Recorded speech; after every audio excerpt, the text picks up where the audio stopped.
a dit que sans la miséricorde, celui-là qui obtient la miséricorde, qui s'abandonne aux pieds d'Advaitacharya, qui prend refuge dans Advaitacharya, qui honore Advaitacharya, il obtient sa miséricorde. Donc on va parler un petit peu d'Advaitacharya aujourd'hui. C'est très bon augure. Si on veut chanter, progresser spirituellement, on doit comprendre que les gens qui viennent pour répandre le mouvement de Sankirtan ne sont pas des êtres ordinaires. Advaitacharya et Sadashiva lui-même, et Mahavishnu. Un jour, on a expliqué ça déjà, un jour Sadashiva est venu méditer sur Mahavishnu. Et Mahavishnu, en fait, lui a parlé que nous ne sommes pas, moi et toi, différents. Et quand ils se sont étreints, ils sont devenus Advaitacharya. Donc Advaitacharya, il est apparu sur la terre pour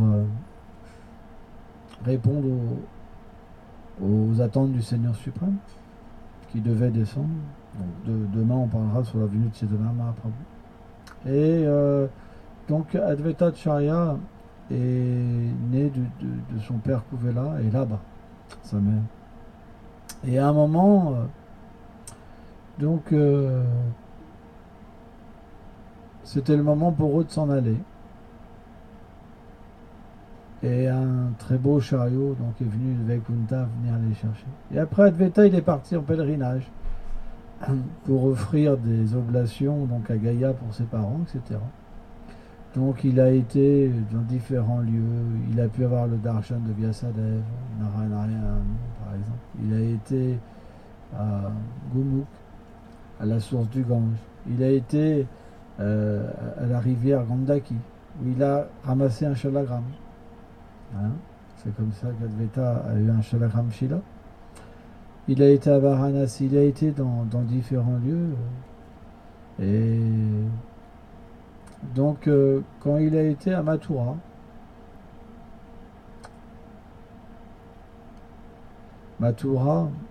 donc c'est l'endroit où Krishna a apparu. Après, il a été à Vrindavan. Et quand il a été à Vrindavan, donc Advaitacharya était dans des grands sentiments dévotionnels, très très grands sentiments dévotionnels. Et à un moment, il a pris un peu de repos sous un arbre banyan. Et là, le Seigneur est apparu dans un rêve.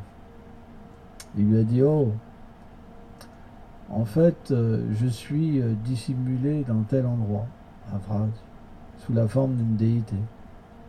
Et j'étais adoré avant par Kubja. Alors Kubja, c'était une personne qui habitait à Mathura et qui exerçait une profession de femme qui recevait donc des donations pour exercer un métier de courtisane, mais en fait qui était l'énergie interne du Seigneur suprême. Kubja. C'est un divertissement, c'est comme ça. C'est très difficile à comprendre les lilas du Seigneur suprême. C'est un mot difficile. Et elle adorait cette déité. Et quand les musulmans, en fait, ils sont venus envahir l'Inde, Braj, tout ça, cette déité, elle avait été cachée. Et le Seigneur, il a demandé à Advaita de réinstaller cette déité. Donc Advaita s'est éveillé. Et il a donc appelé différents Vrajbasi. Et ils ont découvert cette déité qui était vraiment très très belle et très fameuse comme déité. Donc ils ont fait un petit temple comme une hutte, etc. Ils ont installé la déité. Et là, Advaitacharya, il a désigné un brahmana pour faire le puja.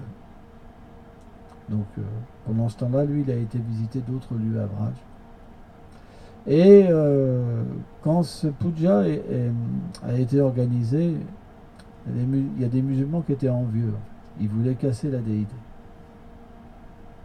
Et en fait, ils ne toléraient pas qu'il y avait un culte hindou. Intolérance complète. Alors ça existe depuis tout temps, le problème avec les fanatiques, quoi. Et donc, ils ont fait le plan de casser la déité et casser le temple. Tout casser. Et comme le Seigneur il est omniscient, qu'est-ce qu'il a fait? En fait, il s'est caché, le Seigneur. Il s'est caché dans un endroit où il y avait des fleurs. Et donc, en fait, quand les musulmans ils sont arrivés, ils étaient frustrés, il n'y avait personne dans le temple. Donc, ils sont partis. Et le Pujari, quand il est arrivé, donc, il n'y avait plus de déité. Et il a appris qu'il y avait des musulmans qui étaient entrés dans le temple, donc il a pensé que les déités avaient été volées, en fait. Et il se lamentait. Et quand Advaita est arrivé, en fait, il s'est lamenté parce qu'il n'y avait plus de déité. Et il a dit au Brahmana, il a dit certainement c'est parce qu'on a fait une offense. Krishna parfois vient, et Krishna parfois disparaît parce que notre comportement n'est pas bon. Et donc, Advaita, il a jeûné, etc. Il se repentait. Et puis le Seigneur lui apparaît un rêve, en fait, encore. Il lui a dit, en fait, je suis caché là. Je me suis caché quand ils sont arrivés. Il dit, s'il te plaît. Donc, il l'a remis, quoi. Il a trouvé le Seigneur, il était complètement en extase, Advaita. C'est des lilas spéciaux, quoi, tu vois. La déité qui se cache d'elle-même, puis après, elle l'appelle pour le remettre, c'est spécial, quoi. Et donc, il l'a remis, etc. Et donc, il a été voir le brahmana qui s'occupait de la déité. Il a dit, qu'est-ce que tu fais, là? Il faut accomplir le puja. Mais il fait, mais la déité est partie, il n'y a plus de déité, ça ne sert plus à rien, le puja. Il dit, mais si, le Seigneur est revenu. Alors, il a été voir, et quand il a vu le Seigneur, il a été complètement en extase. Donc ça, c'est quelques lilas de l'Advaita. Et donc, Advaita, cette déité-là, le Seigneur lui a réapparu en rêve. Parce qu'il y avait un dévot ultra qualifié à Mathura qui désirait l'adorer. Et cette déité lui avait demandé de prendre un autre nom. Elle s'appelait plus Madan Mohan, maintenant Madana Gopal. Madan Gopal. Et donc il lui a dit, il y a un brahmana, en fait il y a mon dévot fameux, alors que je ne me rappelle plus son nom. Je ne me rappelle plus, j'ai oublié. Il y a ce dévot fameux qui veut m'adorer. S'il te plaît, donne-lui cette déité qu'il m'adore. Et donc quand le dévot arrivait, donc il avait eu un rêve aussi où le Seigneur lui avait demandé d'aller voir Advaita pour qu'il lui donne la déité, donc il lui a donné. Et Advaita, donc du coup il est reparti chez lui à Chantipur. Et avant ça, le Seigneur lui a dit que à Vrindavan, il y avait une peinture que Vishaka elle avait faite de Krishna. On connaît l'histoire que Vishaka c'est une peintre spéciale. Vishaka c'est la deuxième gopi principale après Lalita. Elle est très experte en peinture. Au point que on peut même pas imaginer, mais quand Vishaka elle peint, c'est comme si Krishna était dans la photo. Et il lui a dit, prends cette peinture et amène-la à Chantipur. Il faut vraiment que ce soit le Seigneur pour que quelqu'un se sépare d'une peinture comme ça qui est faite par Vishaka. C'est inconcevable. Donc à Chantipur, il devrait avoir cette peinture-là, théoriquement. Et donc, Advaita l'a pris, il est parti à Chantipur. À cette époque-là, il y avait des Digvijay. Et Digvijay, c'est des personnes qui aiment bien faire des challenges, qui aiment discuter philosophiquement pour battre les gens. Et ils étaient des adorateurs de Shiva. Et ils avaient reçu de Shiva, en fait, la miséricorde de la déesse de la connaissance pour être vainqueurs partout, sauf de lui. Sauf de Shiva lui-même. Donc ils avaient été vainqueurs partout où ils allaient. Et donc ils avaient entendu parler que Advaita Charya, il avait un nom, alors Veda, je sais plus quoi, spécial comme quoi que c'était voilà, l'incarnation des Védas. Donc ils voulaient se confronter à lui, le battre, pour avoir une plus grande réputation. Et Advaita, quand ils sont arrivés, il était en Samadhi. En fait. Donc ils ont commencé à offrir des prières, glorifier le Gange.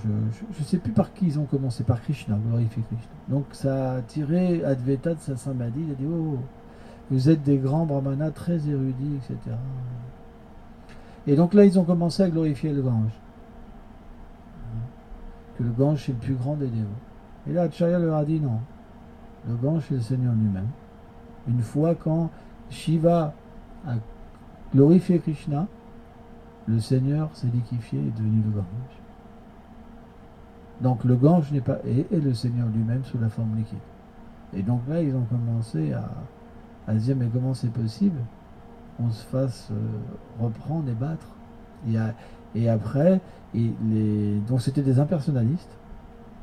Et les Digvijay, ils ont approché, donc ils ont discuté avec Advaita et dit, vous dites que le Seigneur a une forme, mais c'est pas possible. Parce que la forme, ça veut dire dualité. Et là, en fait, Advaita Charya leur a expliqué que non.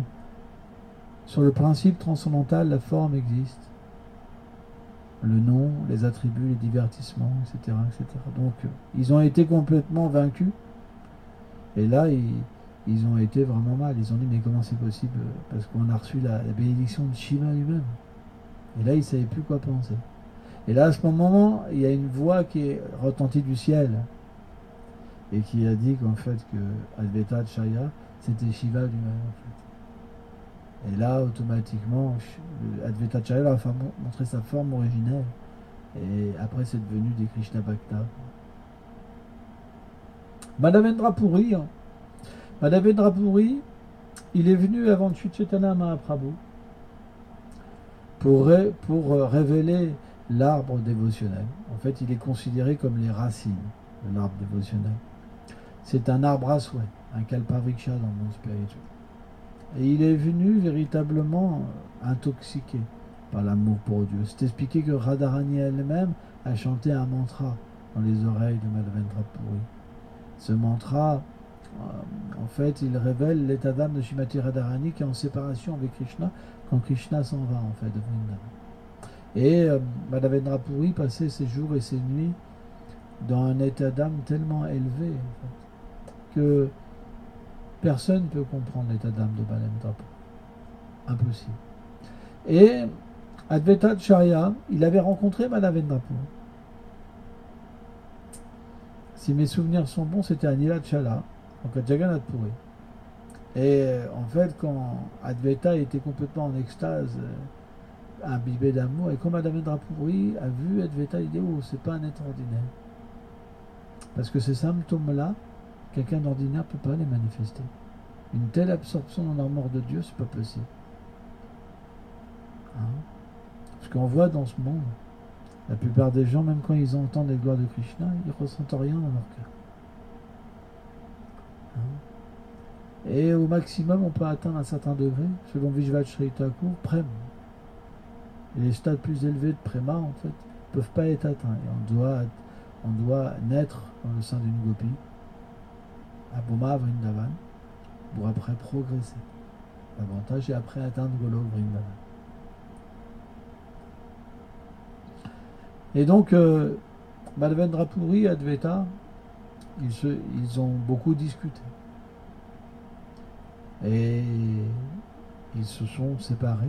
Mais Madhavendra Puri, il avait reçu l'ordre de Gopinath d'aller chercher du santal. Mais la dévotion d'Advaita était tellement spéciale que Madhavendra Puri, il a fait un détour par Shantipur pour avoir son darshan. Incroyable. C'est ça la beauté.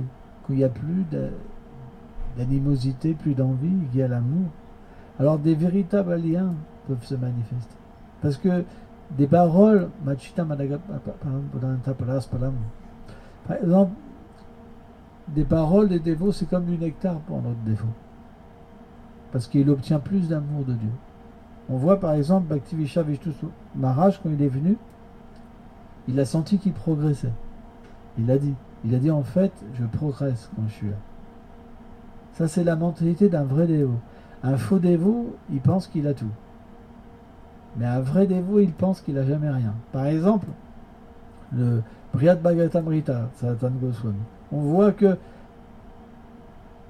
quand Narada Muni il a voulu savoir qui était le plus grand dévot, hein, à chaque fois qu'il allait voir une personne, il disait, en fait, il ne faut pas dire ça, Narada, je suis tellement déchu, mais lui est tellement plus élevé.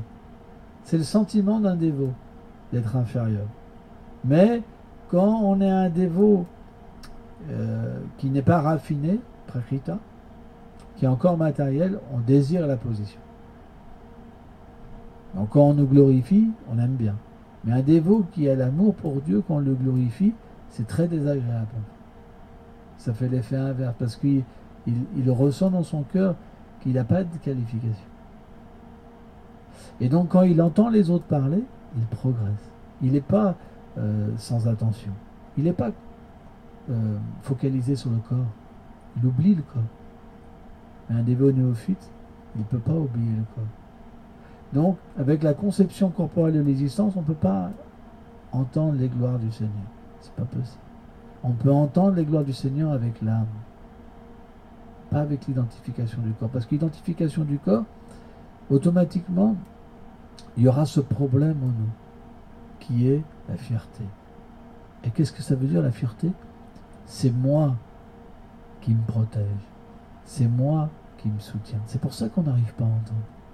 C'est pour ça qu'on ne développe pas l'amour de Dieu. Parce qu'on est dans l'illusion matérielle. L'illusion matérielle, on pense qu'on est puissant.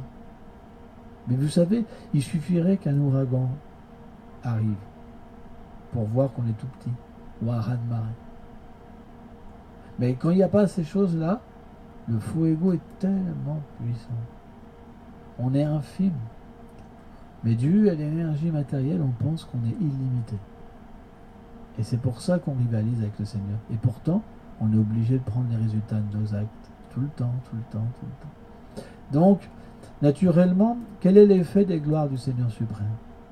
Ça chasse cette nature démoniaque de nous. Au fur et à mesure qu'on va entendre, cette nature va partir. Au fur et à mesure qu'on va chanter avec enthousiasme, avec concentration, avec le désir de devenir un associé éternel du Seigneur. S'il n'y a pas ça, c'est pas possible. Il n'y aura pas de progrès. Si vous adorez Govardhan, sans le désir d'être un associé du Seigneur suprême, vous obtiendrez des désirs matériels. Vous n'obtiendrez pas l'extase. Mais si vous adorez Govardhan, en suppliant Govardhan de faire de vous un associé du Seigneur et qu'il vous coupe de l'illusion matérielle, alors vous pourrez progresser. Tout est dans le désir. Et le désir se manifeste par l'association. C'est pour ça qu'on doit s'associer beaucoup. Ceux qui s'associent, ils peuvent progresser.